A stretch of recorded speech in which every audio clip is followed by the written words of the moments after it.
ಹುಟ್ಟಿದವರಿಗೆ ಒಂದಲ್ಲ ಒಂದು ದಿವಸ ಸಾವು ಬರ್ತದೆ ಅಂತ ನನಗೂ ಗೊತ್ತುಂಟು.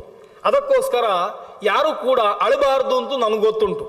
ನಾನು ಅಳುತ್ತಾ ಇರುವಂಥದ್ದು ಅಥವಾ ನಾನು ದುಃಖ ಪಡ್ತಾ ಇರುವಂಥದ್ದು ಆ ಉದ್ದೇಶಕ್ಕೋಸ್ಕರ ಅಲ್ಲ. ನನ್ನನ್ನು ಹುಲಿ ಕೊಲ್ತದೆ, ನನ್ನ ಜೀವಿತ ಇವತ್ತು ಮುಗಿಯುತ್ತದೆ ಅಂತ ನಾನು ಅಳುವುದಲ್ಲ. ನಾನು ಅಳುವುದಕ್ಕೆ ಬೇರೆ ಕಾರಣ ಉಂಟು. ಆ ಕಾರಣ ಹೇಳ್ತೇನೆ ಅಂತ ದನ ಹೇಳ್ತದೆ.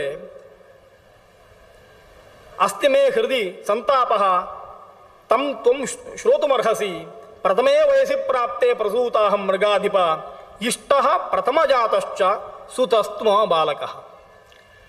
ನಾನು ಮೊದಲನೇ ವಯಸ್ಸಿನಲ್ಲಿ ಒಂದು 5-6 ಕರು ಹಾಕಿದ ಮೇಲೆ ಒಂದು ಕರು ಹಾಕಿದು ಅಂತಂದರೆ ದನಕ್ಕೂ ಕೂಡ ಪುತ್ರ ವ್ಯಾಮೋಹ ಸ್ವಲ್ಪ ಕಮ್ಮಿ ಆಗ್ತಾ ಬಂದಿತ್ತೋ ಏನೋ. ನಮ್ಮಲ್ಲೂ ಹಾಗುಂಟು. 7-8 ಮಕ್ಕಳಿದ್ದ ಹಿಂದಿನ ತಾಯಂದಿರಿಗೆ ಎಲ್ಲ ಮಕ್ಕಳ ಮೇಲೆ ಒಂದೇ ರೀತಿಯ ಪ್ರೀತಿ ಇಡ್ಲಿಕ್ಕೆ ಆಗೋದಿಲ್ಲ. ಯಾಕೆ ಅಂತಂದರೆ ಯಾರನ್ನು ಎಷ್ಟು ಹಚ್ಚಿಕೊಳ್ಳುವುದು. ಇವತ್ತೆಲ್ಲ 1-2 ಮಕ್ಕಳಾದ್ರಿಂದ ಮಕ್ಕಳನ್ನು ತುಂಬ ಪ್ರೀತಿಸ್ತಾರೆ ಅಪ್ಪಮ್ಮಂದಿರು.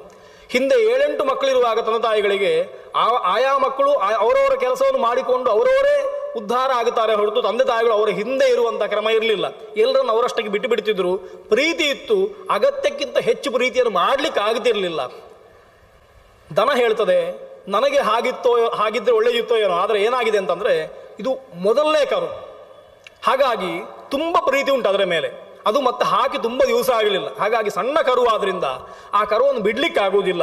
ಆ ದೃಷ್ಟಿಯಿಂದ ಪ್ರಥಮ ಜಾತಶ್ಚ ಇಷ್ಟ, ಮೊದಲನೇದ್ದೂ ಹೌದು, ಅತ್ಯಂತ ಪ್ರೀತಿ ಪಾತ್ರವೂ ಹೌದು. ಈ ಎರಡೂ ಗುಣ ಇರುವುದರಿಂದ ಅದನ್ನು ಬಿಡ್ಲಿಕ್ಕೆ ಆಗುವುದಿಲ್ಲ. ಕ್ಷೀರಪಾಯಿ ಚಮೇ ವತ್ಸಹ ತೃಣಾಂ ನಾದ್ಯಾಪಿ ಜಿಘ್ರತಿ. ಪುರಾಣದ ಭಾಷೆ ತುಂಬ ಸುಂದರ. ವೇದವ್ಯಾಸರು ಹೇಳ್ತಾರೆ, ದನದ ಬಾಯಿಯಲ್ಲಿ ಹೇಳಿಸ್ತಾ ಇದ್ದಾರೆ, ಕ್ಷೀರಪಾಯಿ ಚ ಮೇ ವತ್ಸಹ ತೃಣಂ ನಾದ್ಯಾಪಿ ಜಿಘ್ರತಿ. ಹುಲ್ಲು ತಿಂತಾ ಇದ್ರೆ ಸ್ವಲ್ಪ ಏನಾದರೂ ದುಃಖ ಕಮ್ಮಿ ಆಗ್ತಿತ್ತೋ ಏನೋ. ನನ್ನ ಕರು ಇನ್ನೂ ಹಾಲನ್ನು ಕುಡಿತಾ ಮಾತ್ರ ಉಂಟಷ್ಟೇ ಹೊರತು ಇಲ್ಲಿಯವರೆಗೆ ಹುಲ್ಲನ್ನು ಮೂಸಿಯೂ ನೋಡಲಿಲ್ಲ. ಅಂದರೆ ಹುಲ್ಲನ್ನು ತಿನ್ಲಿಕ್ಕೆ ಅಭ್ಯಾಸ ಮಾಡಲಿಲ್ಲ ಅಂತ ಅರ್ಥ. ಅದು ಹುಲ್ಲು ತಿಂತದೆ ಅಂತಂದರೆ ನೀರು ಕುಡಿದು ಹುಲ್ಲು ತಿಂದು ಬದುಕಿಕೊಂಡಿತು. ತಾಯಿಗೆ ಅಷ್ಟು ಕಳವಳ ಇಲ್ಲ. ಆದರೆ ಇನ್ನೂ ಹುಲ್ಲು ತಿನ್ಲಿಕ್ಕೆ ಗೊತ್ತಿಲ್ಲ, ನಾನೇ ಕಲಿಸಿಕೊಡ್ಬೇಕು. ಈ ಹೊತ್ತಿಗೆ ನನಗೆ ಈ ಪರಿಸ್ಥಿತಿ ಬಂದಿದೆ ಅಂತಂದರೆ, ಅದಕ್ಕೆ ಹಾಲು ಕೊಡದೆ ಇರುವಂಥ ಪರಿಸ್ಥಿತಿ ಬಂದರೆ ನಾನು ಹೇಗೆ ಬದುಕಲಿ ಅಥವಾ ನಾನು ಏನು ಮಾಡಲಿ ಅಂತ ದನ ಶೋಕಿಸ್ತದೆ. ಸಜ ಗೋಪಕುಲೆ ಬದ್ಧ ಕ್ಷುಧಾರ್ಥ ಮಾಂ ಅವೇಕ್ಷತೆ ತಮಹಂ ಚಾನುಶೋಚಾಮಿ ಕಥಂ ಜೀವಿಷ್ಯತೆ ಸುತಃ. ಅದು ಹಟ್ಟಿಯಲ್ಲಿ ನನಗೋಸ್ಕರ ಕಾಯ್ತಾ ಇರ್ತದೆ ಕರು. ಹಾಗಾಗಿ ಆ ಕರುವನ್ನು ಬಿಟ್ಟು ನನಗೆ ಬರಲಿಕ್ಕೆ ಆಗುವುದಿಲ್ಲ. ಅದಕ್ಕೋಸ್ಕರ ನನಗೆ ದುಃಖ ಆಗ್ತಾ ಉಂಟು. ಆದ್ದರಿಂದ ಸಖೀನಾಂ ಅರ್ಪಯಿತ್ವಾತು ಸಂದಿಶ್ಯ ಚ ಹಿತಾಹಿತಂ ಪುನಃ ಪ್ರತ್ಯಾಗಮಿಷ್ಯಾಮಿ ಯಥೇಷ್ಟಂ ಭಕ್ಷಯಿಷ್ಯಸಿ. ನನಗೊಂದು ಉಪಕಾರ ಮಾಡು. ನಾನು ಒಂದು ಬಾರಿ ಹೋಗ್ತೇನೆ ಗೋಕುಲಕ್ಕೆ, ಹೋಗಿ ಕರುವಿಗೆ ಒಂದು ಬಾರಿ ಹಾಲು ಕೊಡ್ತೇನೆ. ಇವತ್ತೇನು ಸಂಗ್ರಹ ಆಗಿದೆ ಕೆಚ್ಚಲಿನಲ್ಲಿ ಅದನ್ನು ಒಂದು ಬಾರಿ ಕೊಡ್ತೇನೆ. ನನ್ನ ಕರ್ತವ್ಯ ಮುಗಿಯಿತು. ಮತ್ತೆ ನನಗೆ ಇನ್ನೊಂದು ಕರ್ತವ್ಯ ಉಂಟಲ್ಲ, ನಿನಗೆ ಮಾತು ಕೊಟ್ಟಿದ್ದೇನೆ ಬರಬೇಕು ಅಂತ, ಅದನ್ನು ನಾನು ಮರೆಯುವುದಿಲ್ಲ. ಅದನ್ನು ಬರ್ತೇನೆ, ಅದನ್ನು ನಡೆಸಿಕೊಡ್ತೇನೆ. ಅದಕ್ಕಿಂತ ಮೊದಲು ನನ್ನ ಕರುವನ್ನು ಬೇರೆ ಗೋವುಗಳ ವಶಕ್ಕೆ ಒಪ್ಪಿಸಿ ಅವುಗಳಿಗೆ ಹೇಳಿ ಬರ್ತೇನೆ. ಒಂದು ದನಕ್ಕೆ ಎಷ್ಟು ಜವಾಬ್ದಾರಿ ಉಂಟು ನೋಡಿ. ನಾನು ಸುಮ್ಮನೆ ಬರುವುದಿಲ್ಲ, ನನ್ನ ಕರ್ತವ್ಯ ಮುಗಿಸಿ ಬರ್ತೇನೆ. ಖಂಡಿತ ಪ್ರತ್ಯಾಗಮಿಷ್ಯಾಮಿ, ಮತ್ತು ನಾನು ಬರ್ತೇನೆ. ನಿನಗೆ ಆಹಾರ ಆಗುತ್ತೇನೆ, ಯಥೇಷ್ಟವಾಗಿ ನೀನು ಭಕ್ಷಿಸ್ಬೋದು. ನಾನು ಯಾವುದೇ ತೊಂದರೆ ನಿನಗೆ ಮಾಡುವುದಿಲ್ಲ, ಕೊಂಬಿನಲ್ಲಿ ಹಾಯುವುದೂ ಇಲ್ಲ, ನಾನು ನೀನು ತಿನ್ನಬಹುದು ಅಂತ ದನ ಹೇಳ್ತಾ ಉಂಟು. ಅದಕ್ಕೆ ಹುಲಿ ಹೇಳುವ ಮಾತು ಕೇಳಿ, ತುಂಬ ಅದ್ಭುತವಾದ ಕಥೆ ಆದ್ದರಿಂದ ನಾನು ಸ್ವಲ್ಪ ದೀರ್ಘವಾಗಿ ಹೇಳ್ತಾ ಇದ್ದೇನೆ. ಹೆಚ್ಚಿನ ಶ್ಲೋಕಗಳನ್ನು ಉಲ್ಲೇಖ ಮಾಡಬೇಕು ಅಂತ ಕಾಣ್ತದೆ. ಹುಲಿ ಹೇಳ್ತದೆ, ಕಿಂತೆ ಪುತ್ರೇಣ ಕರ್ತವ್ಯಂ ಮರಣಂ ಕಿನ್ನ ಬುದ್ಧ್ಯಸೆ ತ್ರಸ್ಯಂತಿ ಸರ್ವಭೂತಾನಿ ಮ್ರಿಯಂತೆ ಮಾಂ ನಿರೀಕ್ಷಜ ತ್ವಂ ಪುನಃ ಕೃಪಯಾವಿಷ್ಟ ಪುತ್ರಪುತ್ರೇತಿ ಭಾಷಸೆ ನ ಪುತ್ರಾಹ ನ ತಪಃ ದಾನಂ ನ ಮಾತಾ ನ ಪಿತಾ ಗುರುಃ ಶಕ್ನುವಂತಿ ಪರಿತ್ರಾತುಂ ನರಂ ಕಾಲಪ್ರಬೀಡಿತಂ ಕಥಂ ತ್ವಂ ಗೋಕುಲಂ ಗತ್ವಾ ಗೋಪೀಜನ ಸಮಾಕುಲಂ ವೃಷಭೇನಾದ್ಯುತಂ ದಿವ್ಯಂ ಬಾಲವತ್ಸ ವಿಭೂಷಿತಂ ಭೂಷಣಂ ದೇವಲೋಕಸ್ಯ ಸ್ವರ್ಗತುಲ್ಯಂ ನ ಸಂಶಯಃ ನಿತ್ಯಂ ಪ್ರಮುಜಿತಂ ದಿವ್ಯಂ ಸರ್ವದೇವ ಪ್ರಪೂಜಿತಂ. ಆ ಹುಲಿ ಹೇಳ್ತಾ ಉಂಟು, ನನಗೆ ಗೊತ್ತಿಲ್ಲ ಅಂತ ತಿಳ್ಕೊಂಡಿದ್ದೀಯಾ? ನೀನು ಒಂದು ಬಾರಿ ಎಲ್ಲಿಯಾದರೂ ಆ ಗೋಕುಲಕ್ಕೆ ಹೋದರೆ ಮತ್ತೆ ತಿರುಗಿ ಬರಲಿಕ್ಕೆ ಸಾಧ್ಯ ಇಲ್ಲ. ಅಷ್ಟು ಮೋಹ ಉಂಟ ಆ ಜಾಗದಲ್ಲಿ. ಅಲ್ಲಿ ಹೋಗಿ ಬೇರೆ ಜನಗಳನ್ನು ನೀನು ನೋಡಿದ್ದಿ ಅಂತಂದರೆ ನಿನಗೆ ಬರಲಿಕ್ಕೆ ಮನಸ್ಸಾಗುವುದಿಲ್ಲ.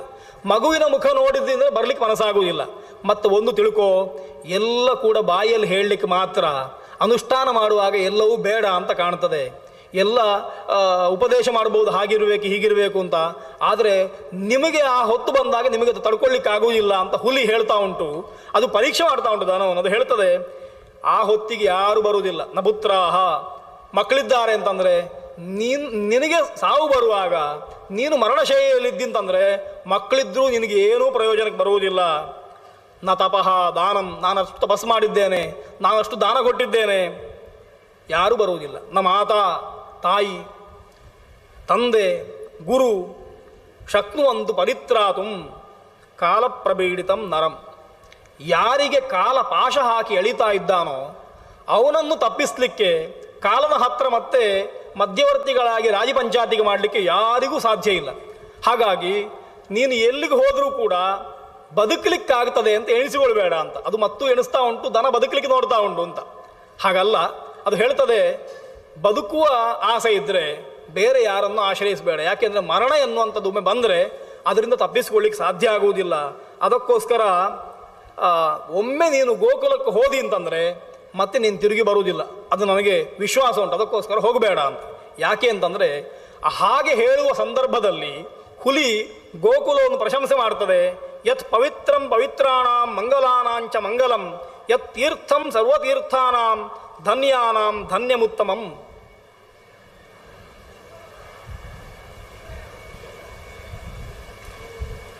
ಲೋಕದಲ್ಲಿ ತುಂಬ ತೀರ್ಥ ಯಾವುದು, ಪವಿತ್ರ ಯಾವುದು, ಯಾವುದು ಮಂಗಲ ಅಂತ ಯಾರಾದರೂ ಕೇಳಿದರೆ ಗೋಕುಲಕ್ಕೆ ಹೋಗಿ ಅಂತ ಹೇಳಬೇಕಂತೆ, ಗೋಶಾಲೆಗೆ ಹೋಗಿ ಅಂತ ಹೇಳಬೇಕಂತೆ. ಗೋಶಾಲೆಗಿಂತ ಪವಿತ್ರವಾದ ಮತ್ತೊಂದು ತೀರ್ಥ ಇಲ್ಲ, ಗೋಶಾಲೆಗಿಂತ ಮಂಗಲವಾದ ಮತ್ತೊಂದು ಸ್ಥಳ ಇಲ್ಲ. ಹಾಗಾಗಿ ಎಲ್ಲ ಪಾಪಗಳು ನಾಶ ಆಗಬೇಕು ಅಂತಂದರೆ ಗೋಶಾಲೆಯಲ್ಲಿ ವಾಸ ಮಾಡಬೇಕು. ಒಂದು ವ್ರತವೇ ಉಂಟು. ಗೋಶಾಲೆಯಲ್ಲೇ ಮಲಗಿಕೊಂಡು ಗೋಶಾಲೆಯಲ್ಲೇ ಇದ್ದು ಜೀವಿಸುವ ಒಂದು ವ್ರತ ಉಂಟು. ಗೋಸೇವೆಯನ್ನೇ ಮಾಡುವಂಥ ಒಂದು ವ್ರತ ಉಂಟು. ಹಾಗೆ ಮಾಡಿದರೆ ಎಲ್ಲ ಪಾಪಗಳು ಪರಿಹಾರ ಆಗ್ತದೆ. ಹಾಗಾಗಿ ಅಂಥದ್ದು ಗೋಶಾಲೆ ಅಂತ ಅರ್ಥ. ಅದಕ್ಕೋಸ್ಕರ ಎಲ್ಲ ಗುಣಗಳಿಗೆ ಆಶ್ರಯ ಸ್ಥಾನವಾದಂಥದ್ದು ಗೋಶಾಲೆ, ಎಲ್ಲ ತೀರ್ಥಗಳು ಇರುವಂಥದ್ದು ಗೋಶಾಲೆ. ಅದು ಭೂಮಿಸ್ವರ್ಗಂ ಅನುತ್ತಮಂ, ಭೂಲೋಕದಲ್ಲಿರುವ ಸ್ವರ್ಗ ಅಂತ ಅದನ್ನು ಪುರಾಣ ಕರೀತದೆ. ಹಾಗಾಗಿ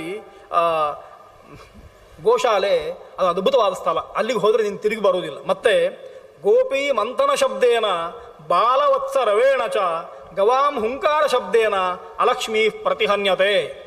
ಯಾಕೆ ಗೋಕುಲ ಅಷ್ಟು ಪವಿತ್ರವಾದ್ದು ಅಂತ ಕೇಳಿದರೆ, ಈ ಅಲಕ್ಷ್ಮಿ ಉಂಟಲ್ಲ, ದಾರಿದ್ರ್ಯ ಅಥವಾ ಪಾಪಗಳ ಸಂಘ, ದುರಿತ, ಇದೆಲ್ಲ ಗೋಕುಲಕ್ಕೆ ಹೋದರೆ ನಾಶ ಆಗ್ತದೆ ಅಂತ ಪುರಾಣ ಹೇಳ್ತಾ ಉಂಟು. ಗೋಪಿ ಮಂಥನ ಶಬ್ದೇನ, ಪ್ರಾತಃ ಕಾಲದಲ್ಲಿ ಗೋಪಸ್ತ್ರೀಯರು ದೇವರ ನಾಮಸ್ಮರಣೆ ಮಾಡ್ತಾ ಮಡಿಕೆಯಲ್ಲಿ ಮೊಸರನ್ನು ಮಜ್ಜಿಗೆಯನ್ನು ಹಾಕಿ ಕಡೆಗೋಲನ್ನು ಕಟ್ಟಿ ಹಗ್ಗದಿಂದ ಬೆಣ್ಣೆ ಕಡಿತಾರಲ್ವ, ಆ ಕಡೆಯುವ ಶಬ್ದ ಒಂದು ಲಯವಾಗಿ ಅವರು ಹೇಳುವ ಕೀರ್ತನೆಗೆ ಅದು ಲಯವಾಗಿ ಬಂದು ಆ ಕೀರ್ತನೆ ಉಜ್ವಲವಾಗಿ ಕೇಳ್ತದಲ್ವ, ಆ ಶಬ್ದದಿಂದ ಎಲ್ಲ ಲಕ್ಷ್ಮಿ ನಾಶ ಆಗಿ ಹೋಗುತ್ತದೆ. ಹಾಗಾಗಿ ಬಾಲವತ್ಸ ರವೇಣ ಚ. ಮತ್ತೆ ಇನ್ನೊಂದು ಮಂಗಲ ಶಬ್ದ ಯಾವುದು ಅಂತ ಕೇಳಿದ್ರೆ, ಸಣ್ಣ ಕರುಗಳು ಅಂಬ ಅಂತ ಕೂಗ್ತವಲ್ವ, ಆ ಶಬ್ದದಿಂದ ದಾರಿದ್ರ್ಯ ನಾಶ ಆಗುತ್ತದೆ. ಗವಾಂ ಹುಂಕಾರ ಶಬ್ದೇನ, ದನಗಳು ಹುಂಕೃತಿಯನ್ನು ಮಾಡ್ತವೆ, ವೃಷಭಗಳು ಹುಂಕೃತಿಯನ್ನು ಮಾಡ್ತವೆ. ಆ ಹುಂಕಾರ ಶಬ್ದದಿಂದ ಅಲಕ್ಷ್ಮೀ ಪ್ರತಿಹನ್ಯತೆ, ದಾರಿದ್ರ್ಯ ನಾಶ ಆಗುತ್ತದೆ. ಅಲಕ್ಷ್ಮಿ ಹೋಗ್ತಾಳೆ, ಮಹಾಲಕ್ಷ್ಮಿ ಬರ್ತಾಳೆ ಅಂತ ಅರ್ಥ. ಗೋವಿನ ಎಲ್ಲ ಅಂಗಗಳಲ್ಲಿ ದೇವತೆಗಳಿದ್ದಾರೆ. ನಾವು ಎಣಿಸ್ತೇವೆ ಹಾಗಾದರೆ ಗೋಮಯದಲ್ಲಿ ಯಾರು ಇರಲಿಕ್ಕೆ ಸಾಧ್ಯ ಇಲ್ಲ ಅಂತ. ಲಕ್ಷ್ಮಿ ಆಶ್ರಯಿಸಿಕೊಂಡದ್ದು ಗೋಮಯವನ್ನಂತ, ಗೋವನ್ನು ಅಲ್ಲ. ಗೋಮಯದಲ್ಲಿ ತಾನಿರ್ತೇನೆ ಅಂತ. ಮಹಾಲಕ್ಷ್ಮಿಗೆ ಔದಾರ್ಯ ಎಷ್ಟು ಅಂತ ನೋಡಿ. ನಾವು ಎಲ್ಲ ಪ್ರಾಣಿಗಳನ್ನು ಬೇಡ ಬೇಡ ಅಂತ ಹೇಳುವಾಗ ಗೋವನ್ನು ನಾವು ಹಾಲಿಗೋಸ್ಕರ ಸ್ವೀಕಾರ ಮಾಡ್ತೇವೆ. ದೇವತೆಗಳು ಹಾಲಿಗೋಸ್ಕರ ಅಲ್ಲ, ದೇವತೆಗಳು ಗೋವು ಬೇಕು ಅಂತ ಸ್ವೀಕಾರ ಮಾಡ್ತಾರೆ. ಗೋಮಯವನ್ನು ಅವರು ಬಿಟ್ಟು ಹಾಕುವುದಿಲ್ಲ ಅಂತಂದರೆ ಅಲ್ಲಿಯೂ ಮಹಾಲಕ್ಷ್ಮಿ ಕೂತ್ಕೊಂಡಿದ್ದಾಳೆ. ಆ ಗೋವು ಎಷ್ಟು ಪವಿತ್ರ ಅಂತ ಪ್ರತ್ಯೇಕ ಹೇಳಬೇಕಾಗಿಲ್ಲ. ಅಂತಹ ಗೋಶಾಲೆ, ಆ ಗೋಶಾಲೆಗೆ ಹೋಗಬೇಡ ಅಂತ ಹೇಳ್ತದೆ. ಗೋಲೋಕ ಪ್ರತಿಮಂ ದೃಷ್ಟ ಕಥಂ ಪ್ರತ್ಯಾಗಮಿಷ್ಯಸಿ, ಪಂಚಭೂತಾನಿ ಮೇ ಭದ್ರೆ ಪಿಬಂತು ರುಧಿರಂ ತವ ನ ನಿರ್ವಿಣ್ಣಾನಿ ಭೂತಾನಿ ವಾಂಗ್ಮಾತ್ರೇಣ ಕರೋಮ್ಯಹಂ.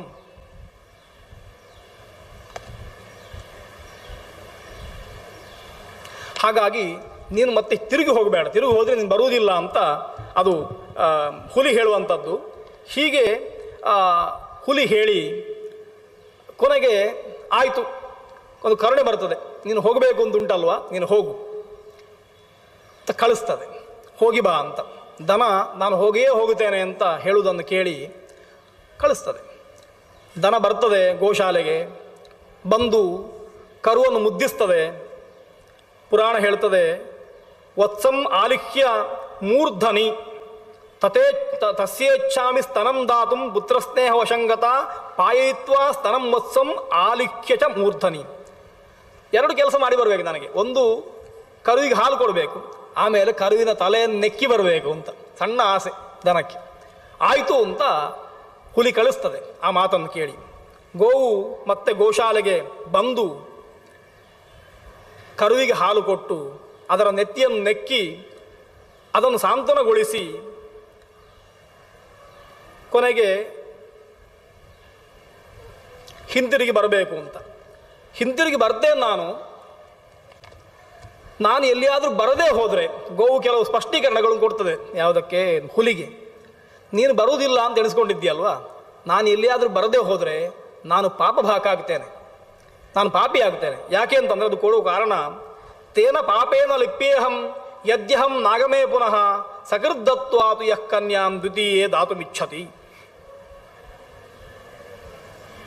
ಅಥವಾ ಗೋಷು ವಿಘ್ನಾಂಶೇ ಕುರ್ಯು ಸ್ವಪಂತೀಂ ತಾಡಯಂತಿ ಚ.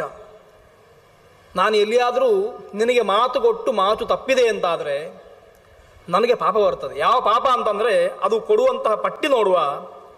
ಯಾರು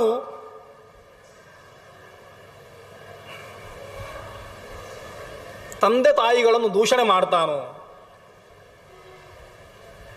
ಯಾರು ಪ್ರಾಮಾಣಿಕರಾದವರಿಗೆ ವಿಷ ಕೊಟ್ಟು ಸಾಯಿಸ್ತಾನೋ, ಯಾರು ನಿಷ್ಕಪಟಿಗಳಾದ ಗೋವುಗಳಿಗೆ ವಿಘ್ನವನ್ನು ಮಾಡ್ತಾನೋ, ಗೋವುಗಳಿಗೆ ಹೊಡಿತಾನೋ, ಯಾರು ಒಬ್ಬನಿಗೆ ಕನ್ಯಾದಾನ ಮಾಡಿ ಪುನಃ ಅವನಿಂದ ಅದನ್ನು ಬಲಾತ್ ಸ್ವೀಕಾರ ಮಾಡಿ ಮತ್ತೊಬ್ಬನಿಗೆ ಕೊಡ್ತಾನೋ, ಅಥವಾ ಕಥಾಯಾಮ್ ಕಥ್ಯಮಾನಾಯಾಮ್ ವಿಘ್ನಂ ಕಾರಯತಿ ಅತಿ ಯಃ. ಒಳ್ಳೆಯ ದೇವರ ನಾಮಸ್ಮರಣೆ ಮಾಡುವಾಗ, ದೇವರ ಮಾಹಾತ್ಮ್ಯವನ್ನು ಹೇಳ್ತಾ ಇರುವಾಗ ಅದಕ್ಕೆ ಭಂಗವನ್ನು ಯಾರು ತರ್ತಾನೋ ಅವನಿಗೆಲ್ಲ ಯಾವ ಪಾಪ ಬರ್ತದೋ ಆ ಪಾಪ ನನಗೆ ಬರ್ತದೆ. ಅದಕ್ಕೋಸ್ಕರ ನಾನು ಖಂಡಿತವಾಗಿ ಅಂತಹ ತಪ್ಪನ್ನು ಮಾಡುವುದಿಲ್ಲ, ನಾನು ಸತ್ಯವನ್ನು ರಕ್ಷಣೆ ಮಾಡ್ತೇನೆ ಅಂತ ಆ ಗೋವು ಹೇಳ್ತದೆ.